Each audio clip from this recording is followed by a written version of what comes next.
Ayan guys, itong yung pilote, yung mga hindi pa nagagamit, ngayon ipo-forward na po nila sa labas. Ayan po, at napakalaki po, no. Meron kasi mga natitira kasi yun ang sinasabi nila na mas maganda masobra ang ating pilote kaysa makulang, no. Ayan. Ayan, ang laki, oh, napakahaba guys. 40 po. Buti lang binaba niya kasi nagsiswing talaga ang ating pilote. Hindi mo mapipigilan to sa sobrang bigat. Hindi pala natin natanong kung ilang tons to mga kaibigan, no? Yan, no? Napakabigat yun. Nilalapag lang muna nila. Nakikita nyo may 4 o 5 butas ba yan, no? Yan, no? Yun ang pagdudugtungan guys. Yung dulo naman ito, mayroon ding nakausli na 5 tubo. Kaya yun po ang purpose, hindi siya maglihis, hindi siya lilihis pag pinupukpok yan, no? Yun ang dugtungan po niya. Ayan. Napakabigat to guys. Kung sasabihin ko lang sa inyo yung magkano halaga nito, hindi na po natin dapat pagkukwentuhan yan. Napakamahal nito guys.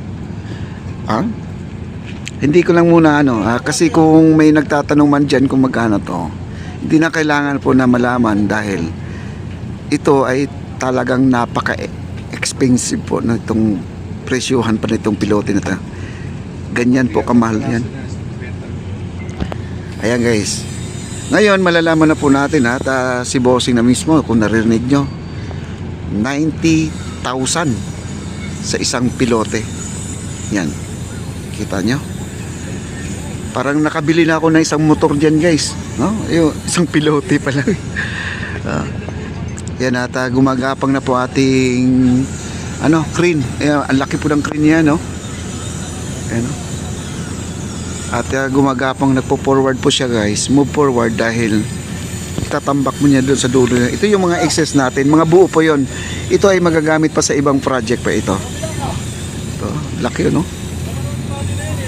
Ang mahirap dito guys, pag pumipitik yung sumasampa pa nga yung isa, oh. Oh. Alalay lang po sila guys, alalay. Kasi moving 12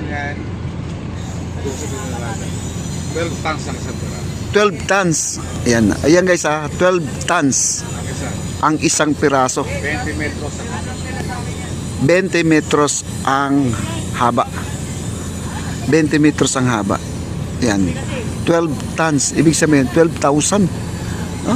Malaki din pala talagang difference sa mga ibang mga yung size ng tao pala siya kanina. Oo nga, oh. Ayan. Ayan guys, tingnan mo yung paa niya ng yung gumagawa, yung ating workers, oh. Ganyan kalaki, ganyan po kalapad. Ayan, oh. Mag-hi ka, sir. Parang minamani mo lang yung pilote na yun, parang kahoy lang na 2x2, Oh, grabe guys. Yan, yan po ang kanyang trabaho. Hindi to substandard, talagang makinalta ko. Oo. Hindi substandard, narinig nyo naman, Ayan, di po biro guys, di po biro na ganitong klaseng project na mag-substandard ka. Wag na lang po. Kasi ikaw rin ang parang niloloko mo lang yung sarili mo pag nag-substandard ka dito. Once na ito ay hindi pa tapos bumagsak, hindi ka mabayaran ng sinong malulugi? Ikaw, di ba? Ayun, no, Oo. Ayun. Bukas maka. Ay, dito. Biruin mo, 90,000, 12 tons, 20 ang haba, 20 feet ang haba to, 20 meters ang haba. Ngayon, ang gagawin nila guys, nakikita nyo, ito may kulay blue. Ayun, may kulay blue, Diyan po nila ilalagay kasi ito ay magiging 6 meters malapad na boardwalk. Ito ang mangyayari dito guys. Ito yun. Ayan po, no? Ang ganyan po kahaba yan. At saka meron silang palatandaan dyan sa ilalim na yan. Ayan, no? May kulay blue yung tali, no? Bali magiging na po siya, stopper po siya sa ating boardwalk to mga kaibigan. Dagdag. Ang bigat nito guys, no? Grabe. Okay. Ari, ari. Bira, konti. Ayan. Bali, hindi na po siya tatanggalin. Yun na po yun. As is na po ito. Magiging boardwalk na. Kasi ito, kaysa ibabalik pa, no? Ayan. Ayan. Hindi naman kasi tuwid yung pilote. Hindi naman tuwid yung pilote. Nakaano eh. Baluktot na pilote mo. Ngayon lang ako nakakita ng pilote, baluktot guys. Iba, binabalok ko. Ang tibay nito. Ayan. Diretso yan, pag nababayan ka din nakapwesa. Diretso. O, diretso-diretso nga, ano? Kasi sa sobrang haba niya, guys, siyempre ano yan, yung dumuduyan yun, no?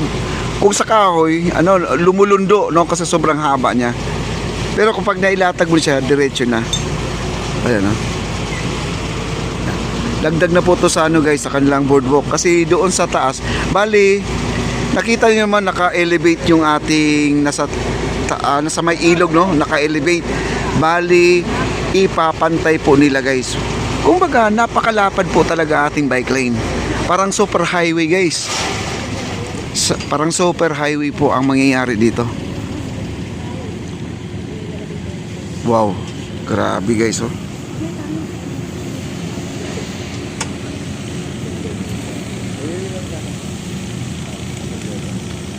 Nailatag na pa. Bali, marami kasi mga putol-putol doon.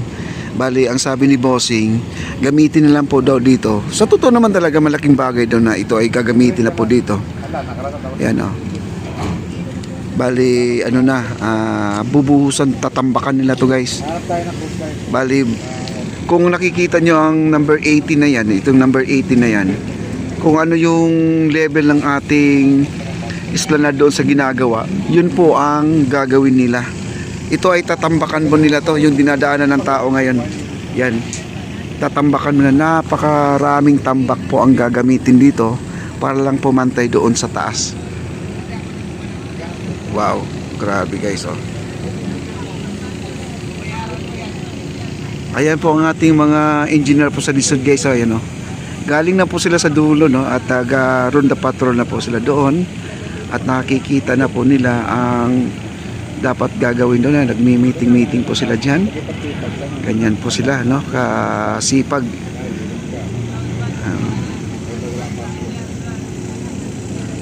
Wow. Ayan guys, magugulat kayo dito guys. So, bakit nandito yung pilote ha? Basta ito ay tatambakan nila yan. Ganyan po kalalim, ganyan po kalaki ang kanilang tatambakan. Di ko lang alam kung saan sila kukuha ng panambak na yan, no? Okay, maraming salamat.